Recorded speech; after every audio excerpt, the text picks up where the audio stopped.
I love how Gary stretches the truth just a little bit.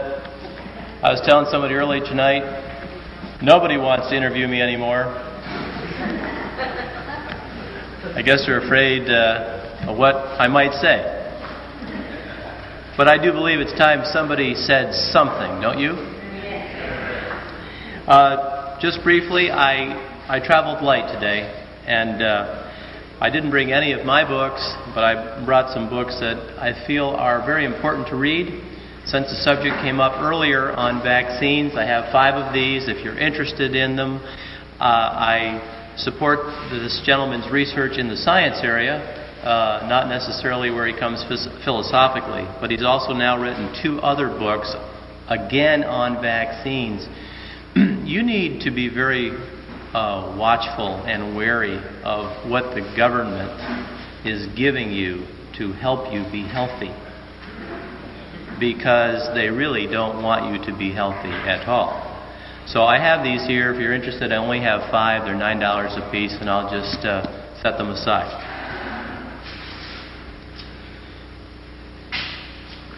Now, I've been accused of being an all-or-nothing kind of person from time to time. But I just happen to have a Baltimore Catechism, number 1, pretty basic for most of you here. One of the questions is, what is God? What is God?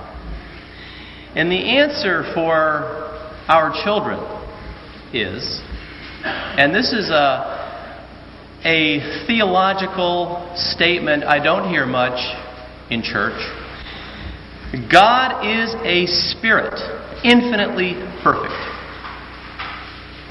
Where is God? The answer is God is everywhere. Does God know all things? God knows all things, even our most secret thoughts, words, and actions.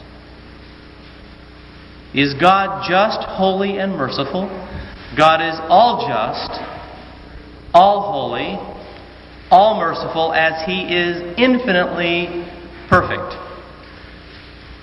You know, today you hear a lot about Jesus, don't you? As a matter of fact, Newsweek has been talking about Jesus. And Time has been talking about Jesus. The frustrating thing for me is, this Jesus that they talk about is not my Jesus. This Jesus that they constantly refer to is the cosmic Christ, the New Age Jesus. And this is a frightening thing, because from whence does this human Jesus, this demiurge, if you will, this heretical Christ come from?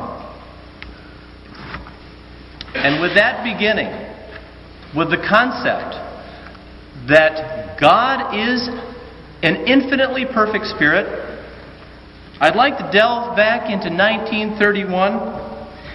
A House of Representatives Special Committee described the enemy, communism.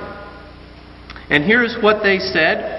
The following, the House of Representatives said, is a definition of communism. This is not my definition. This is the House's definition. A worldwide political organization advocating 1, hatred of God and all forms of religion. 2, they advocate destruction of private property and inheritance. 3, they advocate absolute social and racial equality, promotion of class hatred.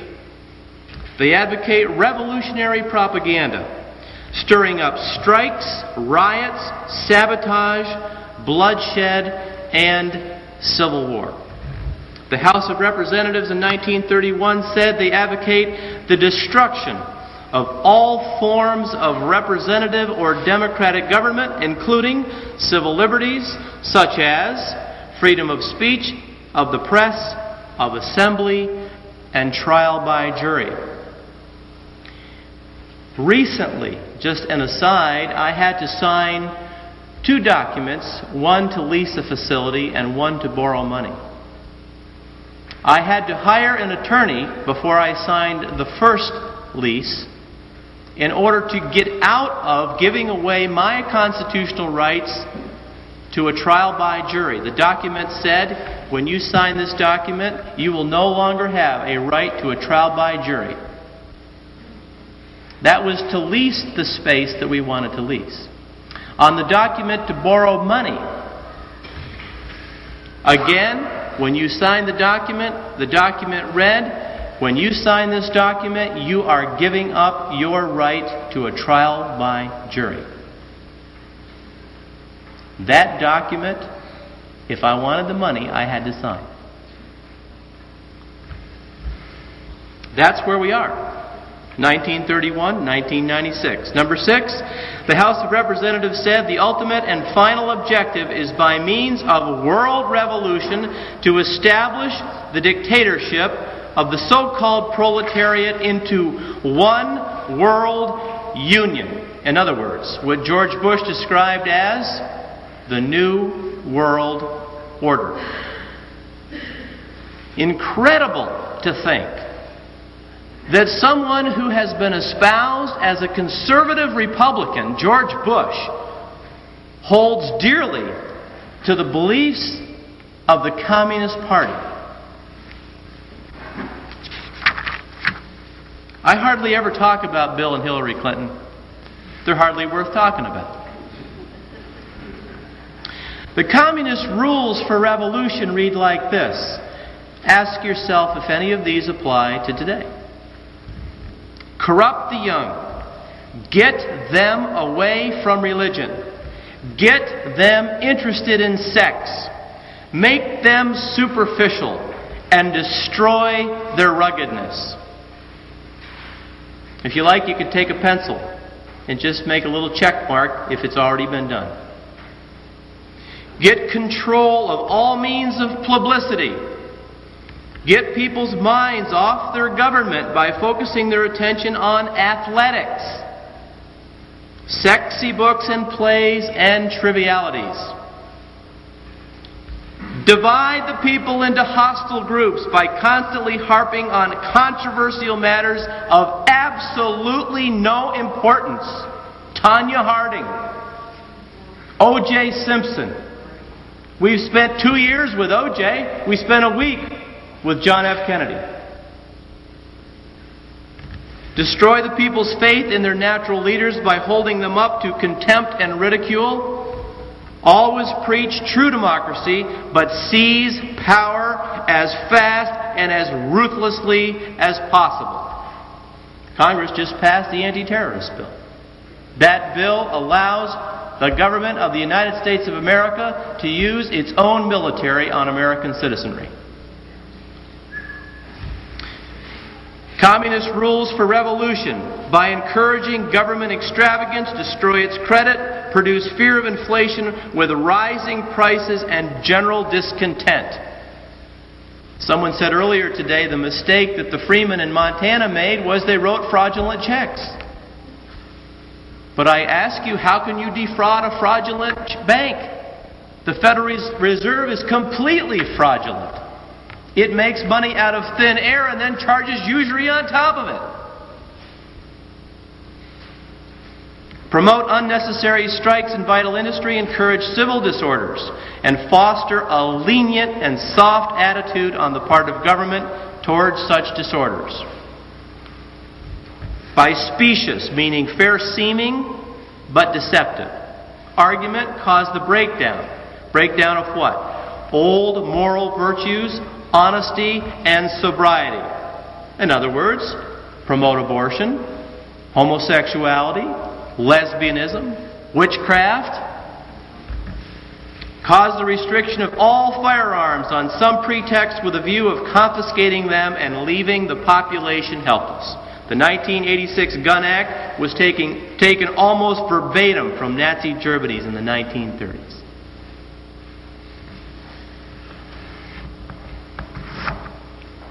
What is communism? That is communism. How can we know when we are dealing with communism? Well, are we dealing with hatred of God?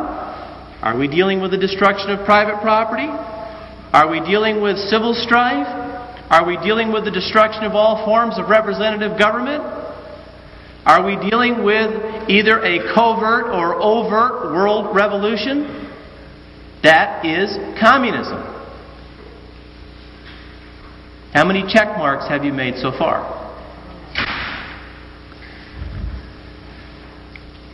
Now, how can we know who is a communist? Communists support these things that we were just talking about. Let me tell you what communists do. You want to know when you've got a communist? This was the plan passed from Joseph Stalin to various communist district organizers in helping America self-destruct. Religion, in the area of religion, by philosophy, mysticism, the development of liberal cults, and the furtherance of atheism, discredit all Christian creeds. What have we got today? We've got New Age, occult cartoons, occult in the bookstores, occult in the public schools, and occult movies and occult videos. In the ethical area, corrupt morality by advocating promiscuity and advising high school and university students to practice promiscuity. Introduce companionate marriage ideas. Advocate legalized abortions. Destroy the family. Abolition of inheritance, even to the extent of names. Destruction of all records of title, birth, family history. So what have they done? Promote sex education, hand out condoms, promote living together, homosexuality, lesbianism, and divorce when it's convenient. This is communism. In the aesthetic area, what did Joseph Stalin tell his various communist district organizers to do? Cultivate the ugly. Cultivate futuristic and aberrant art, literature, drama, and music. Cultivate the practice of crude Orientalism, modernism, and degenerate perversion. Our government finances this. During the early part of Bill Clinton's administration, under Jane Alexander, American taxpayers financed a 3-foot mound of synthetic excrement, a sculpture of 2 women engaging in oral sex, a film actually showing one man pushing his head into another man's rectum, a photo of a man with a bullwhip in his rectum, a film depicting Jesus Christ as a topless woman, and a porn film titled The Sluts and Goddesses Workshop. Wake up! This is communism.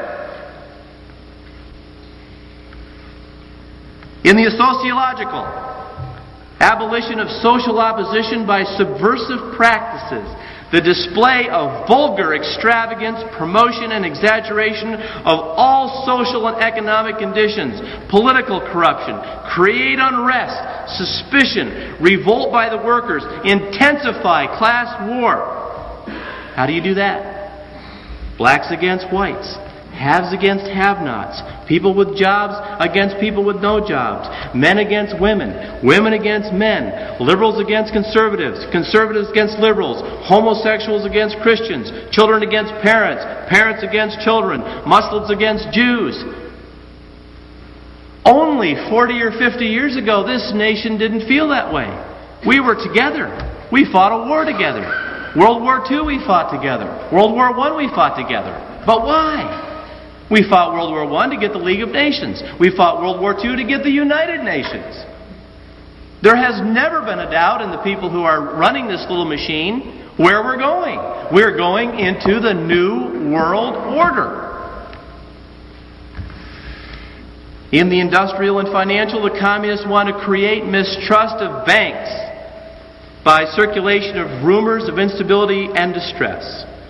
Destroy ideals in craftsmanship. Can you buy anything today that's well made?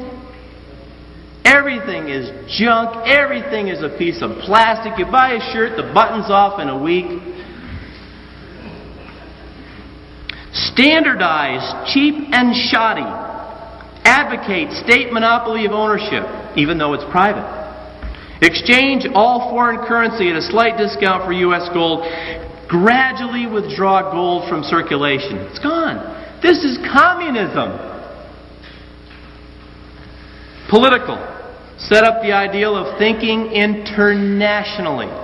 Your House of Representatives knows this. This was Joseph Stalin. Set up the ideal of thinking internationally so as to undermine national patriotism. Weaken all government departments by corruption. Attack all political parties and create suspicion and distrust upon any and all occasions. You know, do we vote Republican or do we vote Democrat? Well, it's up to you. Do you vote for Satan or the devil? Take your pick.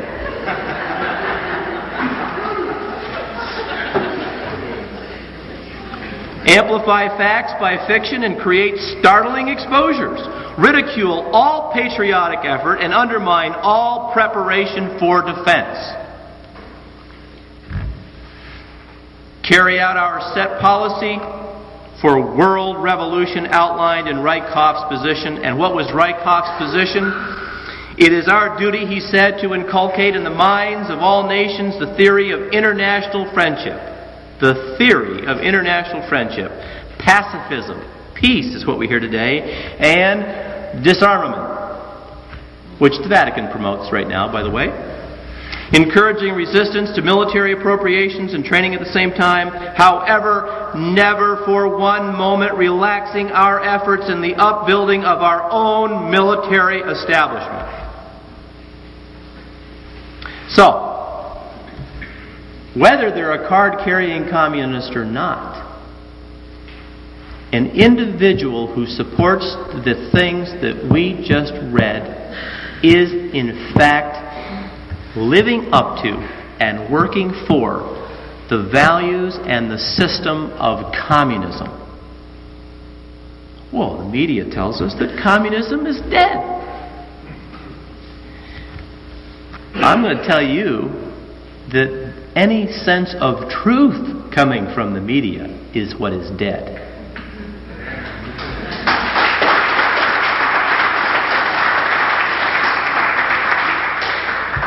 Now, how does communism work? How has it worked in country after country after country after country? In this book, I had to cut out 2 chapters because as I allowed people to read it, I found out that they were not able to just take it in. You see, Catholics have a history too. And most Catholics don't know their history. It's pretty intriguing though, because Catholics have lived through some of the worst revolutions applied to any group, including those who lived through the German Holocaust. But not one time, but time after time after time. In France, and in Spain, and in Portugal, and in the Philippines, and in Mexico, and in Russia. And soon, I'm sure, in the United States of America. How does it happen? Well, first of all, you get a group of people who, by the rule of law, George Bush told us, I quote, by the rule of law, we will have a new world order. What is the rule of law? Pretty simple. You write the laws. You make up the rules to the game. So now we're playing your game. You know, it just tickles me to hear these call-in shows and hear these people tell the talk show radio host about we the people. We the people what? We the people haven't done anything in this country for 200 years. We're just now figuring it out. We the people have been living in a Masonic republic for 200 years. Hello? Wake up. Now this is the way it goes. You accumulate people in the Congress. You accumulate people in the executive branch who all have the same way of thinking. They rewrite the rule book. And this has been done in country after country after country. And how do they write it? Aha. Well, now let's go back to God momentarily. He's all just. He's all holy. He's all merciful. He is infinite spirit and perfect. You can't see Him because He's spirit. Let me ask you, is God a liberal? You think He's a liberal? Do you think He's a Democrat?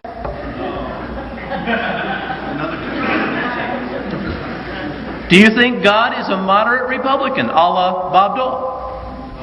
Or do you think God is like a conservative Republican like Rush Limbaugh?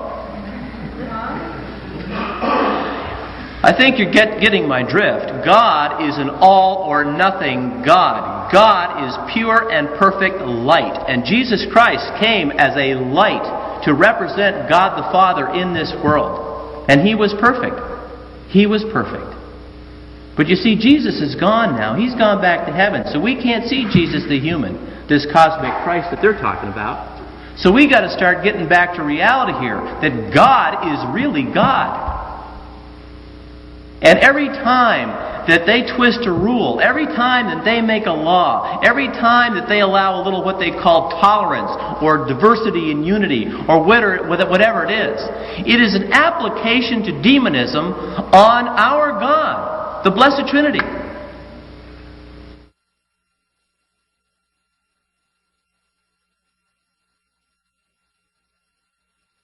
God is all or nothing. He is pure, perfect light. He will not participate in darkness of any form.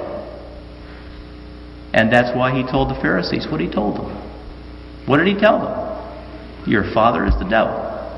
But you don't hear that in church. Now the difficulty with us is we look at people and we say, well, you look like me. Well, this is the way it used to be. It's not like this anymore. We used to look at people and say, well, he looks like a man, I'm a man, and she looks like a gal, and, she's a gal. I'll tell you why it's not like that anymore, because when I go walking around a mall, I see people with with rings in their nose, and rings in their ears, and rings in their bellies, and rings in their elbows, and I know they don't look like me.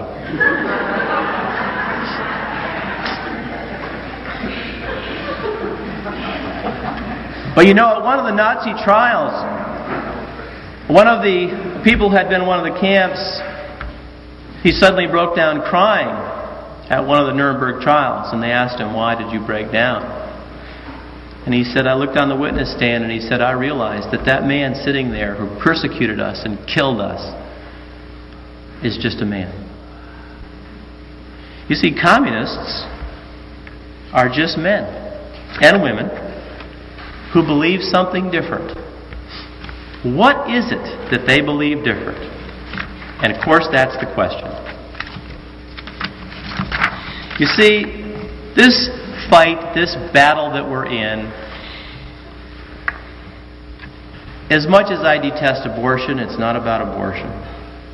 And as much as I detest war, it's not about war.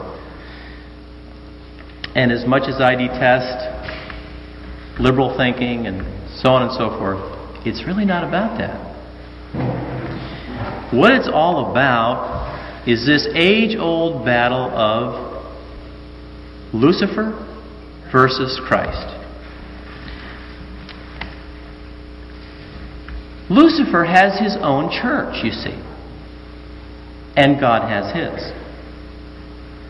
And if Lucifer can assign more people to his church who really don't know they've joined the church, he's being very successful.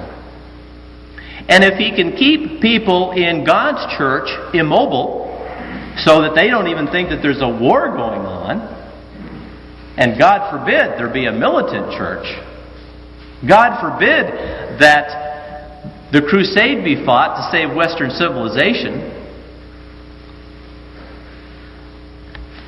well, then everything is okay, because most of the world is working for Lucifer. These people who we don't see, these people who get into government, these people who twist and change our laws and look like us are not like us at all. And not only that, they do not support, in this country we have a constitution. I wouldn't really mind so much if they supported that. No, it's not a monarchy. Yes, it was a republic. Yes, it's a Masonic republic. But we still have a constitution. Had. But you see, the people who run this government, and the people who run both the Democratic Party and the Republican Party, as a matter of fact, the people who created the Republican Party, are members of the Masonic Lodge. Did you know that? I have a book called 10,000 Freemasons, and in that book they give the names of the people who started the Republican Party. And when you start going through the names of the who's who, Bob Dole, George Bush, Ross Perot, they're all members of the Masonic Lodge. Now, what's the big deal about that? The big deal about that, one of the big deals, actually it turns up being a little deal, but it's still a pretty big deal, is that when you join the lodge, you take an oath. It's a sacred oath. You know why? You know it's a sacred oath. It's because it never comes out what the oath is. If it wasn't sacred, everybody would know. It wouldn't mean anything, would it? You say to a Mason, you say, you took an oath to support the Constitution of Freemasonry, even if it's opposed to the Constitution of the United States of America. Didn't you?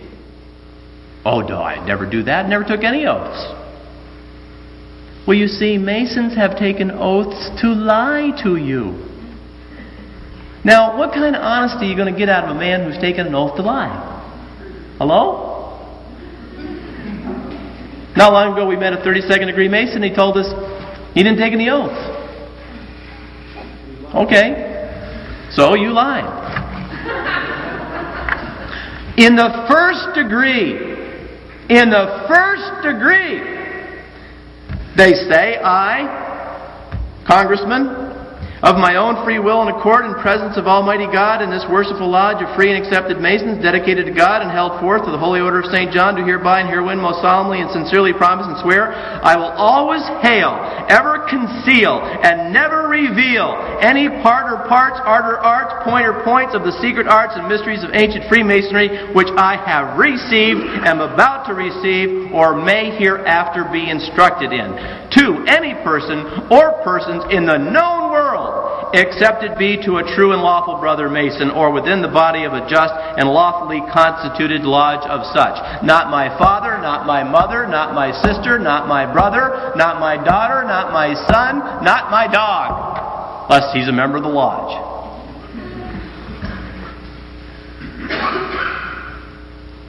In the third degree, the Mason promises, he says, further do I promise and swear I will obey all regular signs, summonses, or tokens given, handed, sent, or thrown to me from the hand of a brother Master Mason.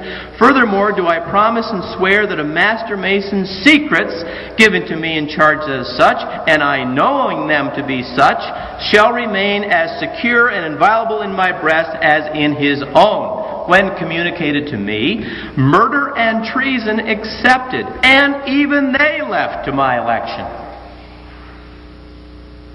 You wonder why these congressmen run around with their pants down, then pull their pants up and protect this one and protect that one and hide this guy away, give this one his retirement fund, get him out. It's always going to be a cover. These guys have taken an oath to cover. There is no Republican Party. There is no Democratic Party. There never was a party except for the Masonic Party. There is no ABC, there is no CBS, there is no NBC. They all came out of David Sarnoff's RCA, who was a Mason.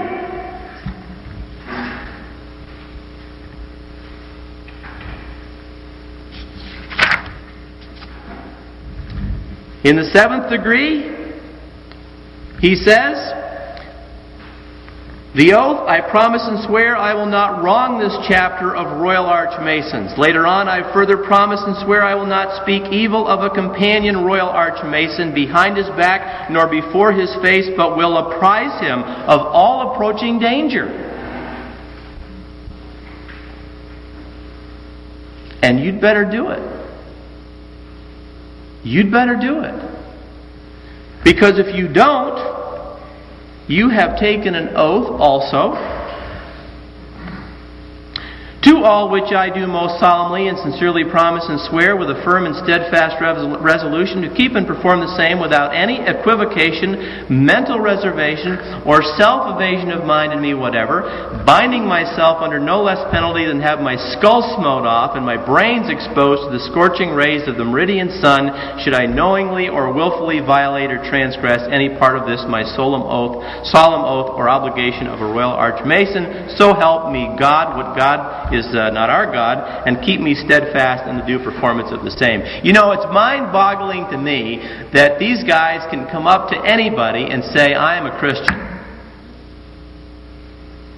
How can you promise to lie?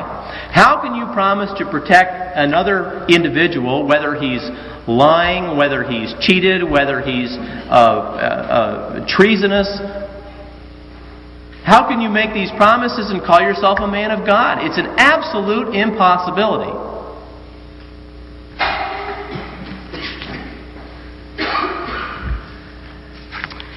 And in the Royal Arch degree, what is promised is that you will bring in under you all of those who also are members of the lodge. So what happens here is, and this is what has happened to this country, the country was founded as a Masonic republic. Everyone who came into government for 200 years has been a Mason. If you look at the architectural scheme of Washington, D.C., which I'll show you later, it's laid out all in Masonic symbolism. For all of David Barton's wonderful tape on what a great Christian country we are, he's missed the complete boat. The ship went out and left him on shore. And someone told me recently the man won't even discuss Masonry. You can't talk about this country without bringing up Freemasonry. I used to say, you can't talk about politics unless you talk about the Council on Foreign Relations. Forget the Council on Foreign Relations. The Council on Foreign Relations is the hierarchy of international Freemasonry. That's all it is. CFR came out of the Royal International Institute, formed by who? Cecil Rhodes. Cecil Rhodes was a Mason. And if you track this thing back, I'll tell you where you end up. Gnosticism. Let's go back to year 300. What have you got? Arianism, yes? Those of you that remember that kind of stuff? Arianism. You know the story of Athanasius? Now, where does the church come into all of this? Why is this church a problem? This church is a problem, the Roman Catholic Church, specifically because it's mystical. It tries to influence people. It promotes structure and order. It has a priesthood. It promotes the Bible. It promotes a true reading of biblical history. It offers sacraments and rites of initiation which conflict totally and completely with those of Freemasonry. The Catholic Church, I'm sorry to have to enlighten some of my Protestant friends, is the complete antithesis of Freemasonry. Now, being that is so, and I'll prove that more to you a little bit later because I'll read it right from their own words, can you understand that there might be a need to infiltrate this church? Because we have in their own writings that they hate the fact that there are hundreds, thousands of priests, bishops, nuns, cardinals, and lay people who at a moment's notice are willing to lay down their lives for the Pope and for the Lord. So what are you going to do with millions of people? Today you've got approximately 700 million Catholics running around on the loose.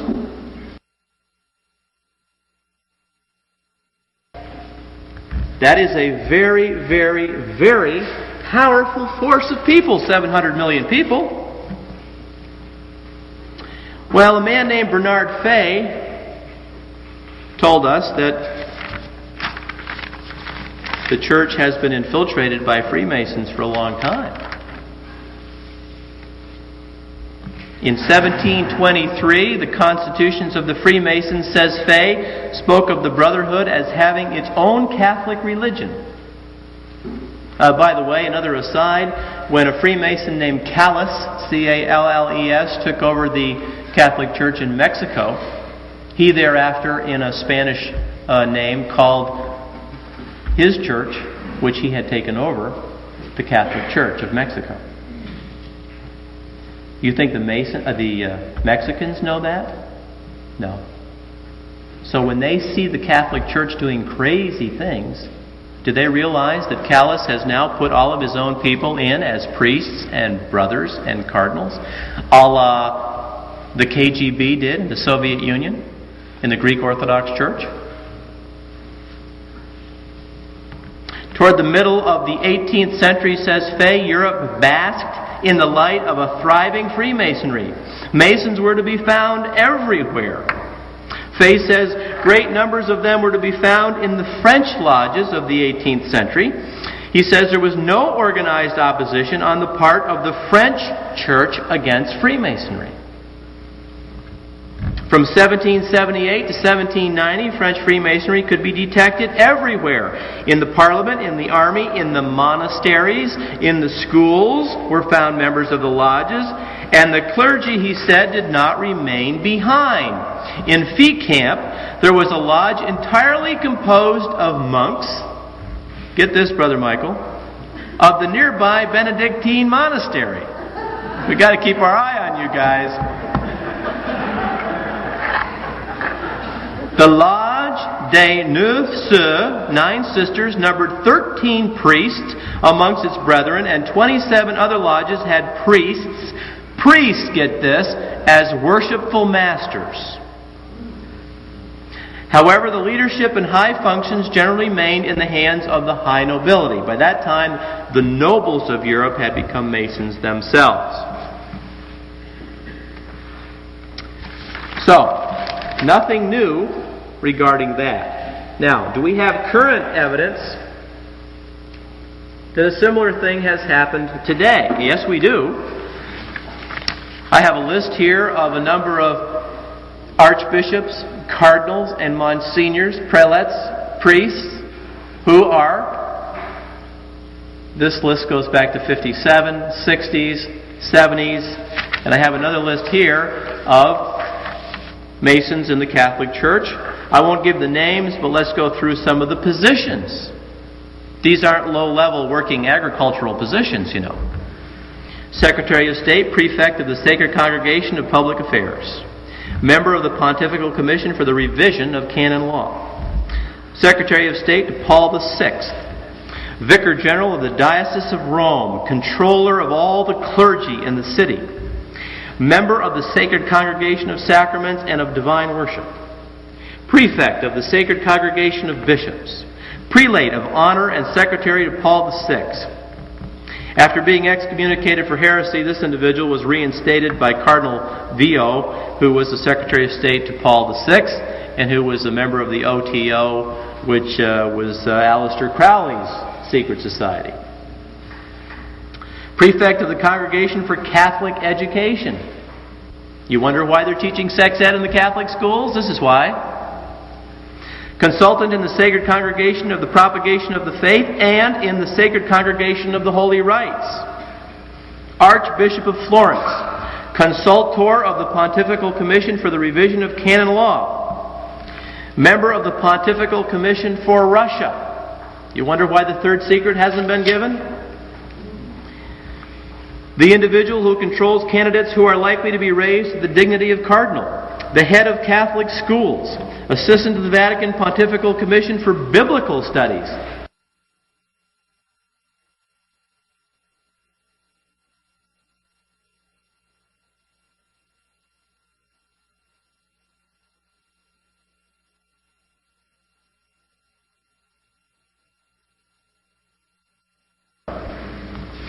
and the head protocol officer of the Vatican State Signatura. He controls canon law changes and the chief of the Office of Secretariat of State.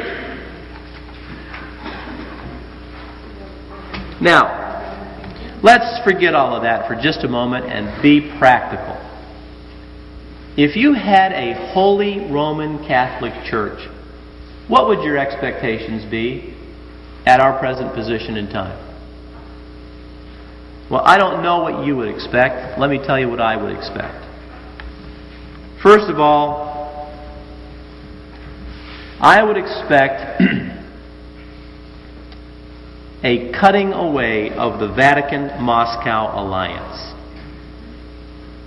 How can the Vatican, if it's holy, abide by the Soviet Union? I would expect to hear some condemnation of the New World Order. I haven't heard a word, have you? I couldn't imagine that the Catholic Church could support the United Nations. Just briefly tap into the United Nations. John Cowles, Advisory Council of the U.S. Committee for the UN in 1959, stated that the traditional American concept of national sovereignty is obsolete. Alger Hiss, communist, went to prison for it, was the first chairman of the United Nations and a member of the Council on Foreign Relations. Felix Frankfurter was one of the founders of the ACLU. William Zoster was head of the U.S. Communist Party. Elizabeth Gurley Flynn was a top Communist Party official. Dr. Harry F. Ward of the Union Theological Seminary was a member of a Communist Front. All for the United Nations. The three attorneys who ruled that the UN was constitutional were members of the Council on Foreign Relations. All of the men who drafted the original proposal of the Steering Committee for the United Nations were members of the Council on Foreign Relations. The U.S. delegation to the United Nations founding in 1945 included over 40 Council on Foreign Relations members.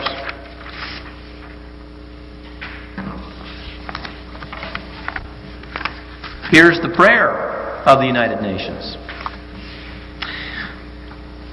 From the point of light within the mind of God, let light stream forth into the minds of men, let light descend on earth.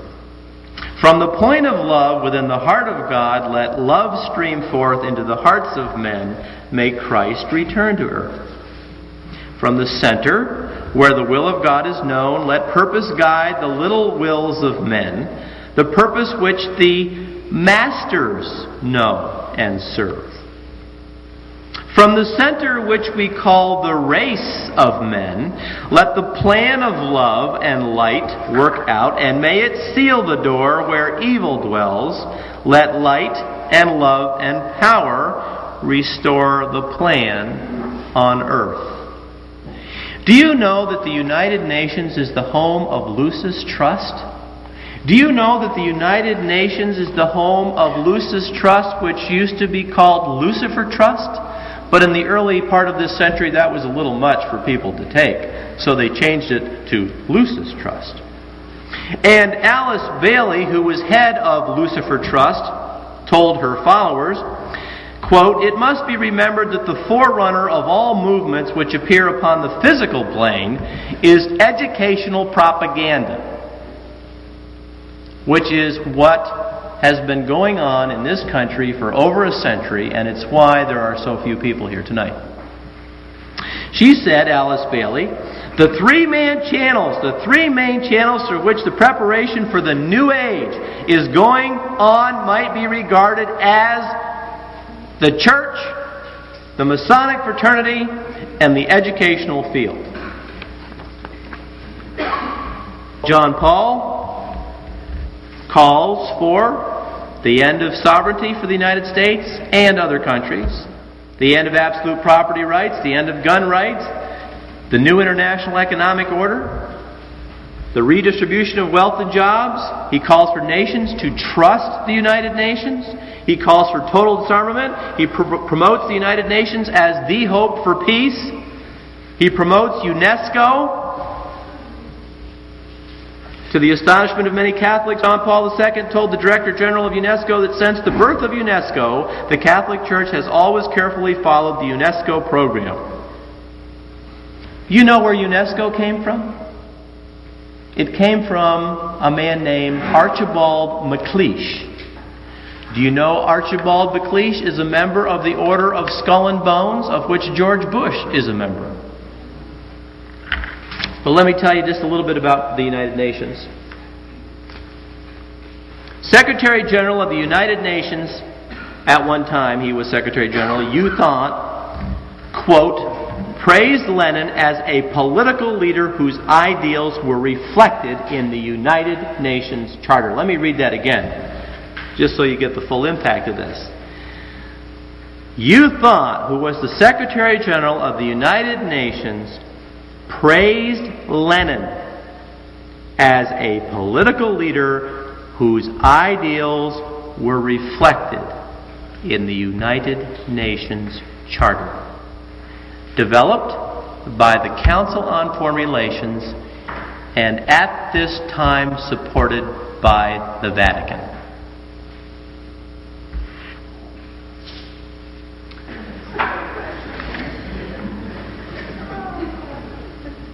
Birds of a feather, folks, flock together. Birds of a feather flock together. You know the story of St. John the Apostle. He wanted to take a shower in one of the Roman shower stalls, and there was what he deemed a heretic in the stalls at that point in time. Remember this story? And he decided to head in the other direction and remain dirty rather than get in that shower stall with that fellow, because he was afraid that God would hit the place with lightning and destroy it. And the fact of the matter is, when he stands at the United Nations and just stands there and has his picture taken, he is validating that organization. And the United Nations, my friends, is right out of the pit of hell. We wouldn't expect him to promote ecumenism, especially if he's read Mortalium Animos. You have no idea how hard it is to obtain this. This little encyclical has disappeared off the face of the earth. I called Brother Michael and a number of other people in order to try to obtain it. I finally did obtain it. But they do not want anyone to see this encyclical, especially a modern day priest. Now, there's no more, this basically condemns ecumenism. What's the name? Mortalium Animos. What does it mean in English? Death of the soul. On fostering true religious unity. Encyclical of Pope Pius XI, January the 6th, 1928. This monastery, princess. You get it now? Can't get it right now.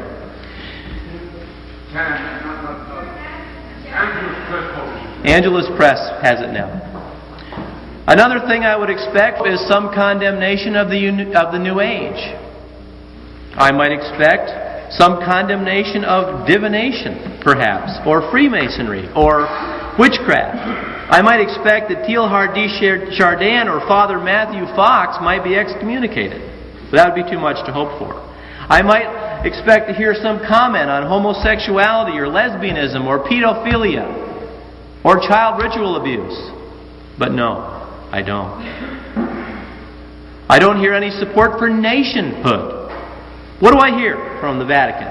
I hear promotion of disarmament, promotion of the United Nations, promotion of world government. I hear no comment on Freemasonry, which is the same as promotion.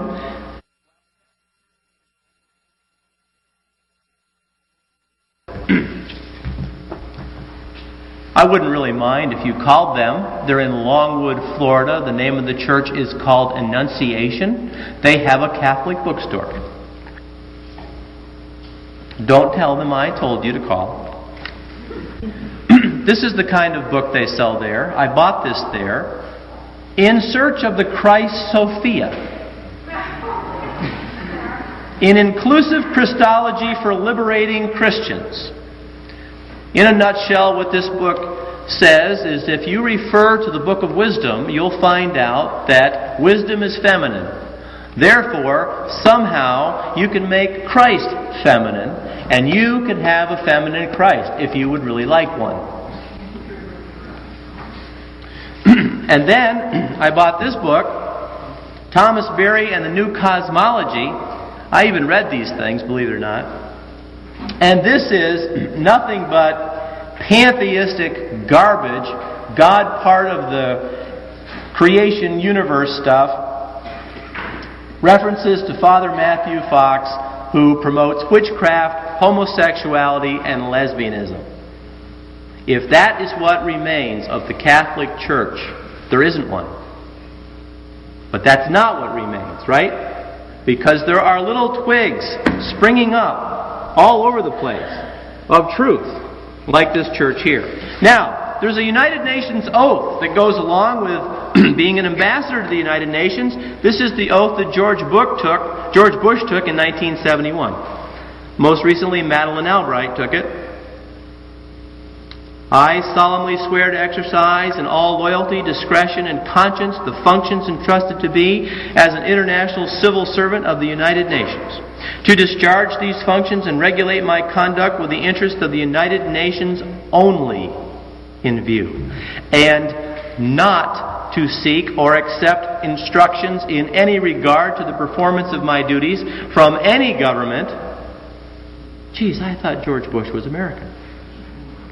Or other authority external to the United Nations organization. You remember, we described what communism was. If an individual promotes, supports, or works for the values of communism, then you can be pretty sure you got a ringer. Now, I'm not saying that everybody knows that he's a communist. It doesn't matter. It doesn't matter. There are a lot of people out there today working on little self-help books, self-help videos. They're just trying to get ahead in the world. They don't realize that God is not of the world. And there's no one left to tell them, because when they go to church, they don't hear this. God the Spirit, the infinitely perfect Spirit, the all-just, all-holy, all-merciful, has been watered down to a cosmic human Christ who will not judge mankind and certainly will not condemn mankind. This is the religion of communism. And if they could promote mysticism, the New Age, or some other wacky thing to get people off track, and of course we know it's principalities and powers, right? Then Satan can just take more people to hell with him. Someone I know was on an airplane, and they were sitting next to an individual who was praying for much of the trip. As a matter of fact, she was a pro-lifer. She told my wife, she said, I thought, hey, this is okay. He's not talking to me, but he's praying. And that's good. I'm glad he's praying. She recognized he was praying. Finally, he stopped, and she made a comment to him about how great it was that he was praying. You know who he was praying to? Satan. There. Very top here. You can't read it very well. Let me have the print. And here he is meeting with the Dalai Lama. And this is nothing other than a general occultism. Okay, Tom. Now here he is, sitting on a par, at a synagogue, at a Jewish temple. I showed these last time I was here. These things have never been done before, have never been seen before. What is he doing? The Jews killed Christ. Can you read the Bible? So now you're going to go out and be buddy-buddy with Pinay Brith? How can that be? How can that happen? Do you not understand all human Christian history? Okay, Tom. Now here he is, receiving the Pinay Brith, March 22nd, 1984. And down below, here he is meeting with members of the Trilateral Commission. Steering Committee, all members of the Council on Foreign Relations, a bunch of Marxist hoodlums made up of people like Zbigniew Brzezinski and David Rockefeller, and CEOs. Henry Kissinger.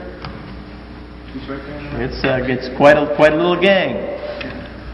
Here he is getting a little blessing from one of the adorers of Shiva, Bombay. Something is wrong. Do we not recognize something is wrong? I know all you do, but you show these pictures to somebody outside a Novus Ordo church and they say, well, what's the problem?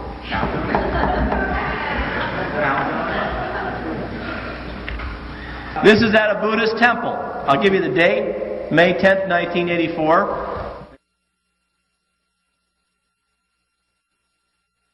Now, this man, Nelson Mandela, I have from a person who would know, is a 33rd degree Mason.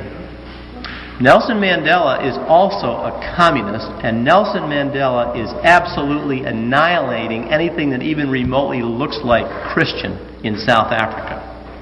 This ethnic cleansing that you're hearing about is Christian cleansing throughout the world. And as the Antichrist becomes more powerful, you're just simply going to see more and more and more of it. Now here, we have a picture of John Paul II hand in hand with the communist 33rd degree Mason, Nelson Mandela. Most all the blacks think that Nelson Mandela is the great black hope to South Africa. Here he is shaking hands with the communist Mikhail Gorbachev, who's also a Mason. Okay, this is a picture of Vladimir Lenin.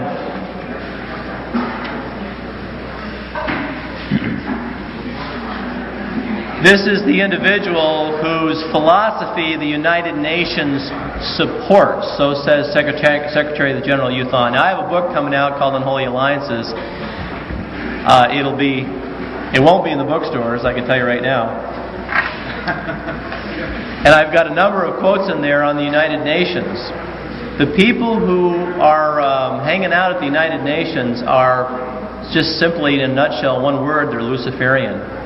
And I'm just sorry to report that, but that's just what it is. And so all of the people today who are promoting the United Nations and the concept of world government, whether they know it or whether they don't, whether they're doing it for money or whether they're doing it for power or for whatever reason they're doing it, they are promoting the philosophy and the religion of the Antichrist. Now here he is meeting with the World Council of Churches. Now, the World Council of Churches was established by Freemasonry in this country to liberalize the fundamental Protestant churches. In other words, there was a time in this country when Protestant churches were conservative. You know, the idea of having an abortion was remote to Catholic or Protestant at the turn of this century. Everyone condemned it. The idea of having a divorce, the same thing. But no more. And it only shows the amount of brainwashing that they've done. How did they do it? TV, television, movies, videos, and the school system. How in the name of God can you teach sex education and not have kids want to do sex? How can you hand out condoms in the school and not have kids want to experiment using them? It's absolutely ludicrous. Where are rational? You don't have to be Catholic. You don't have to be Baptist.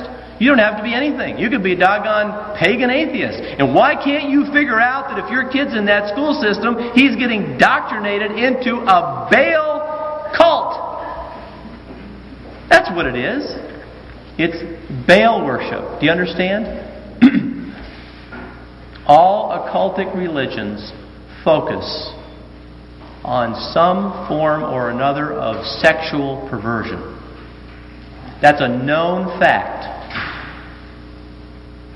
All pagan religions, regardless of which one it is, all stem from one form or another of sexual perversion.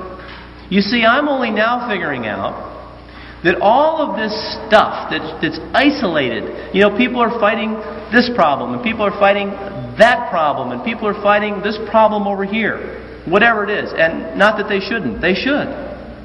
But this all falls within the arena, all falls within the amphitheater of sorcery, is what it is. And they are initiating our children in this country and around the world into one form or another of mysticism or pagan occultism. And what did we see before? What did Joseph Stalin say that they needed to do? He said we needed to indoctrinate people into mysticism. Go to a Barnes & Noble. Go to a Barnes & Noble and just walk around. Take a walk. Go into the health section. Go into the psychology section. Go into the history section. Go into the women's section. Go into the religion section. Go into the fiction. Go into the non-fiction. I don't care where you go. Go into the music section. Go into the cookbook section. You're going to find New Age. Now, this couldn't possibly be happening by accident. There ought to be a little mix, shouldn't there? But you see, the whole world is against Christ. This is the scariest thing of all. Because not only do you have communists against Christ, but you have Buddhists against Christ, and Hindus against Christ, and Jehovah's Witnesses against Christ, and Mormons against Christ. Martin Wagner, and he wrote this very thick book on Freemasonry. And I do not have the time tonight to go through all of it. But he did one snap job, let me tell you, of researching what was termed the sacred mysteries. You're going to hear a lot about this. It's all in the bookstores today. All this stuff about the mysteries.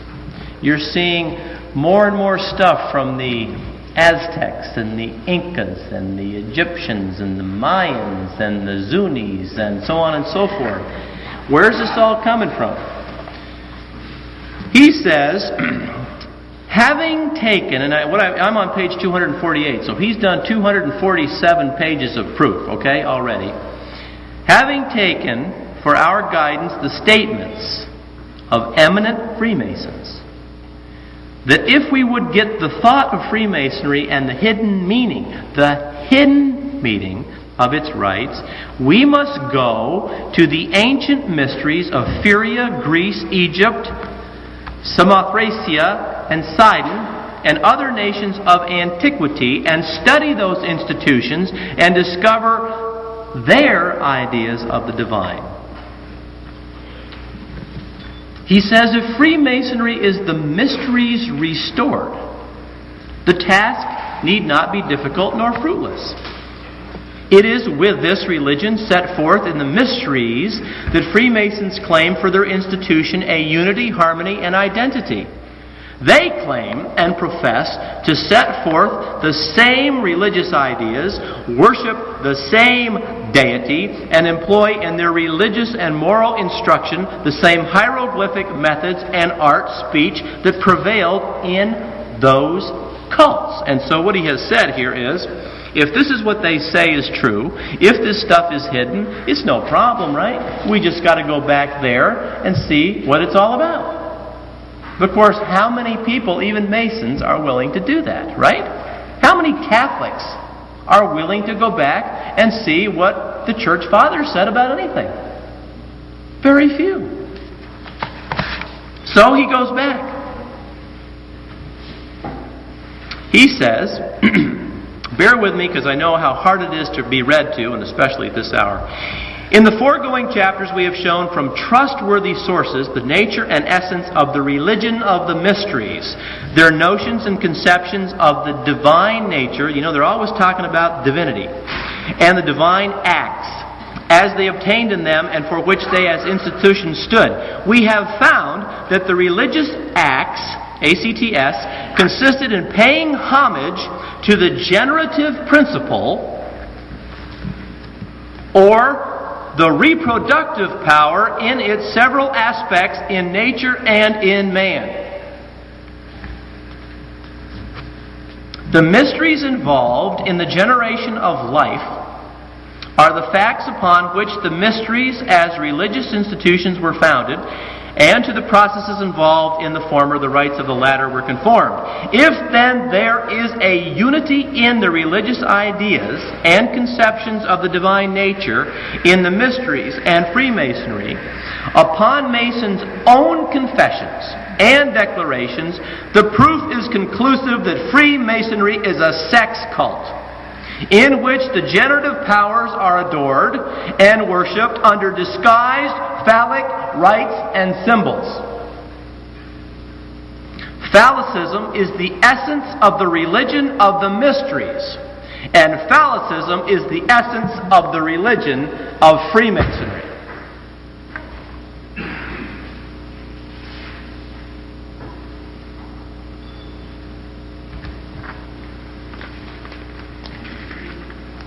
With that in mind,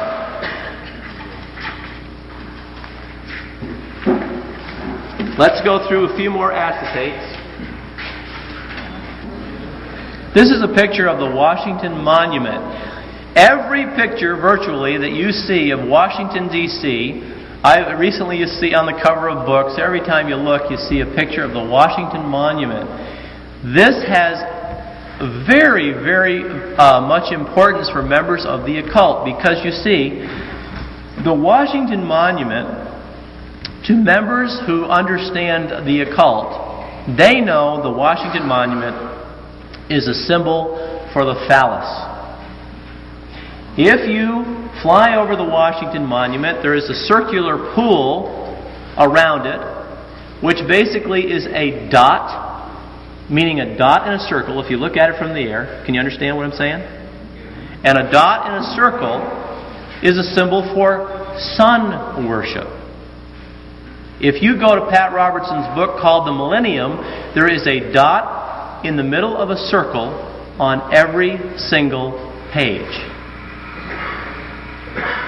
A dot within the circle was the symbol used by the Illuminati.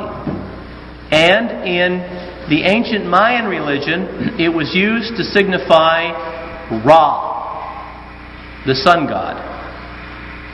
And so this is where we get the sacred mysteries. You see, we've been living with them and never known it. I did not know this myself until relatively recently. Now, this is not anything that jumped out of a hat. It's nothing new. This stuff has been going along, marching through time, right along with Christianity for pretty much ever. And the proof of the point is that Washington Monument is a perfect copy of Cleopatra's Needle, which came from Egypt. And there is I'm not sure if it's the exact one or one very similar that has now been moved to Central Park, New York. And so, you know, it's funny, once you start understanding these things, we were looking through a furniture book the other day.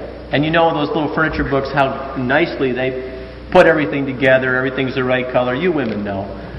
You say, boy, I wish I could do like that. And right on the coffee table, there was what we term these as obelisk. And now we see it on fireplaces behind actors in movies. And we see it here and we see it there. I tell people about these things and they report back, hey, I saw one and it was here. I mean, they're all over the place. But you got to know what these things are. The occult knows. They've known for years. It's high time we figured it out. Okay. I took this picture myself outside the Masonic Temple in Washington, D.C. There's 2 lights outside there. If I keep talking about this, I'll probably take them away. This is the top of the lamp, and right here, I don't think you can mistake it, but you know, if you can't see it where you are over there, come on over. That, folks, is a goat's head. There's no mistaking that. That's not a cow or a moose or a sheepdog. That is a goat's head. And if you're not completely sure about that, forget that picture and tell them go to the next one, and you see the hooves of the goat on the bottom. And of course, those people who have been in the temple come out with pictures. The whole inside of the temple is just completely designed and ravished with all kinds of serpents all over the temple.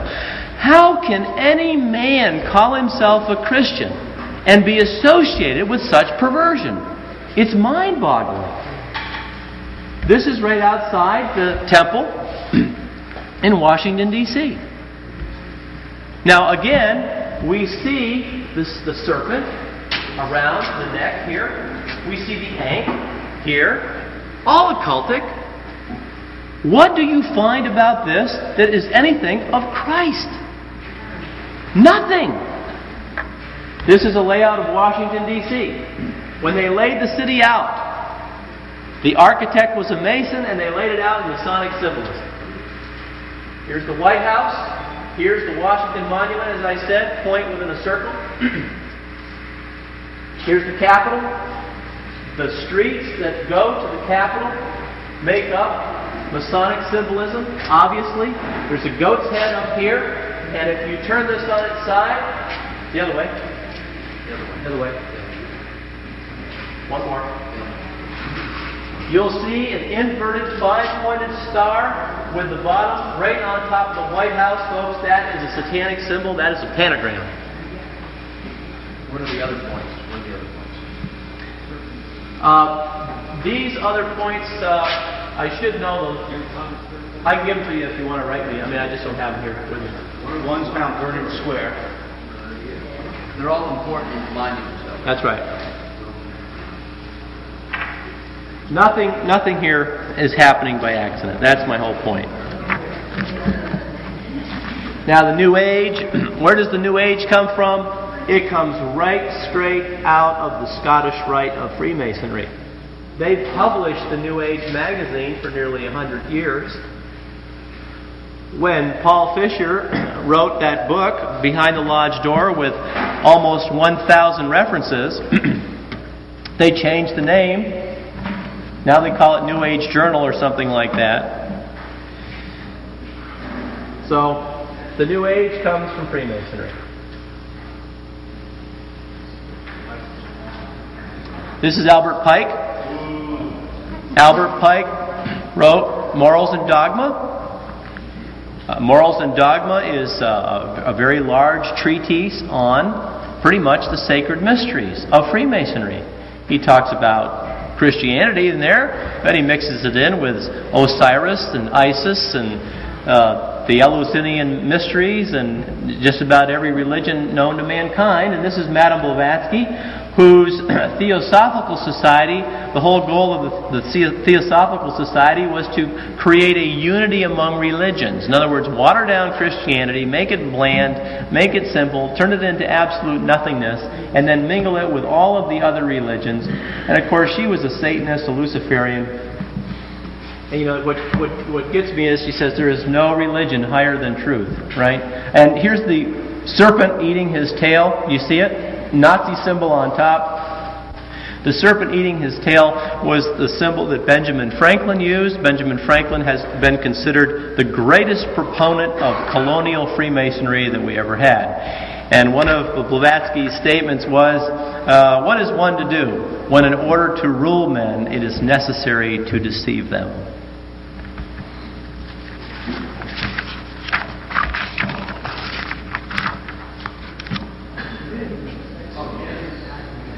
Now, you can find these kinds of pictures in books on magic, books on witchcraft, and basically this is the god of Freemasonry.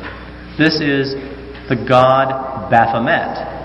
This is the god that the Templars were supposed to have been worshiping when they came back from the Crusades, and the Pope and Philip le Bel condemned Jacques de Molay, who was the head of the Templars at that point in time, and they scattered to Portugal and Scotland.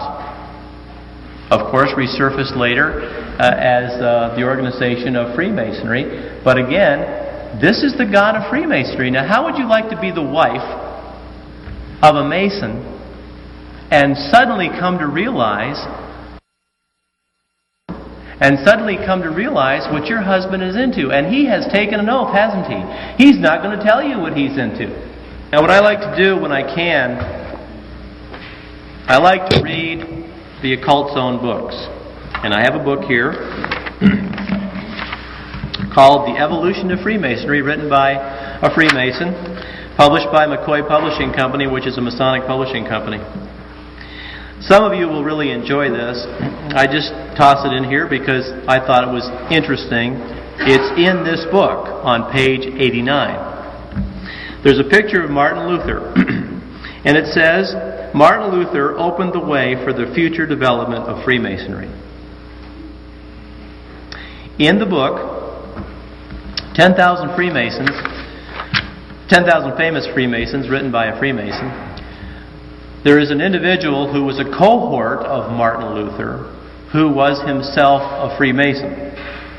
And so, was Luther himself a Mason? I don't know. They don't hold to that themselves. They don't particularly care to honor him as a member of the lodge. But the point is that he certainly didn't help things, did he? And then we have on page 259 in this same book called The Evolution of Freemasonry, this quote, Freemasonry's bitterest foe has always been, want to guess? The Church of Rome. This is the Masons talking. That's why I love this. This is the Masons talking. Freemasonry's bitterest foe has always been the Church of Rome. Now, how can you be a Mason and go to Mass? How can you be a Mason and say Mass?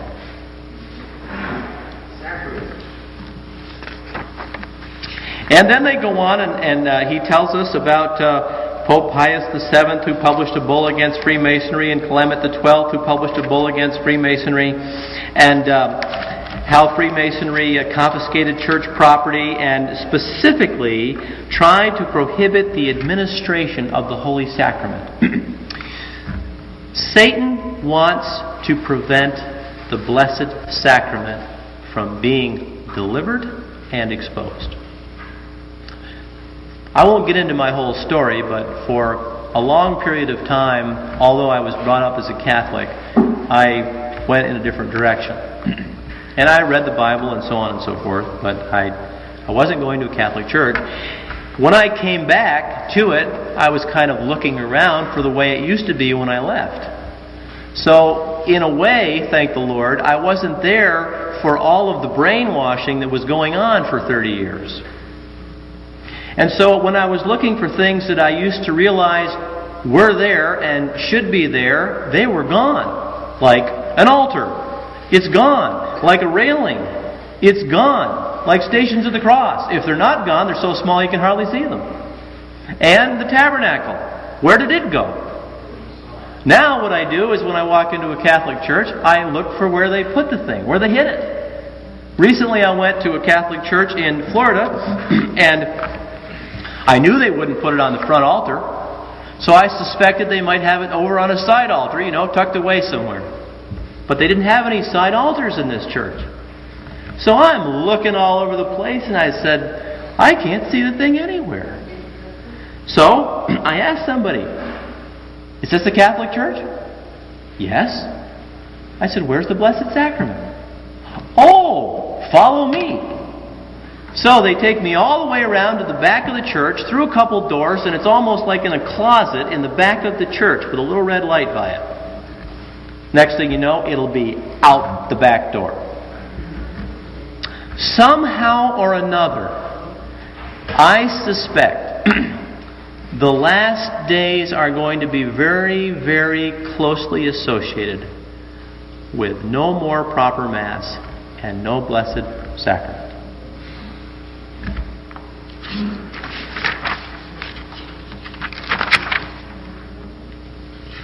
Now, The Masons say in free America, there's never been any opposition to Catholicism. They've never really opposed Catholicism here as a religion, because all they propose is tolerance. Tolerance to all religions. I think I have established, and maybe I've done a poor job of doing, we are in the middle of spiritual warfare in, where are we at? April 1996. But the point is that I think some of us at least are here because we realize that there's a real problem today in the church. And the question, of course, is, what's the problem? And what I'm trying to establish is that long before John Paul II, long before John the 23rd and Paul the 6th, there bare minimum were some shady dealings going on. Because unless you can explain it to me, I don't understand why Pope Pius XII is having, and this is just one book, nearly monthly meetings with members of American Freemasonry, high-ranking members of American Freemasonry. Now today, in the chapel, there were women with something on their heads. There was a holy priest, and there was a holy mass. There was singing, respectful. There was an aura of reverence, and there was a Blessed Sacrament. That's what the Catholic Church is. But to people who are on the outside looking in, this is not what they see. They're watching leadership of the Catholic Church meet with members of the Communist Party, like Togliatti in Italy. And they're asking themselves, how can this be? I think we're in the last days. How we got here is anybody's guess, I suppose. But because of the way I study, I think birds of a feather flock together. Those who hate evil, I don't think support it. And those who understand false religions, I don't think hang around with members of the occult. The Lord says, let those who love the Lord hate evil. He says, Psalm 94:16, who will rise up for me against the wicked? Who will take a stand for me against evildoers? In Ephesians 6:8, he says, the Lord will reward everyone for whatever good he does. My parting words to you tonight are, as is said in 2 Thessalonians 2:14, hold the traditions which you have learned. Hate evil. Take a stand. Reprove the works of darkness. Do good. And wait on the Lord. Amen.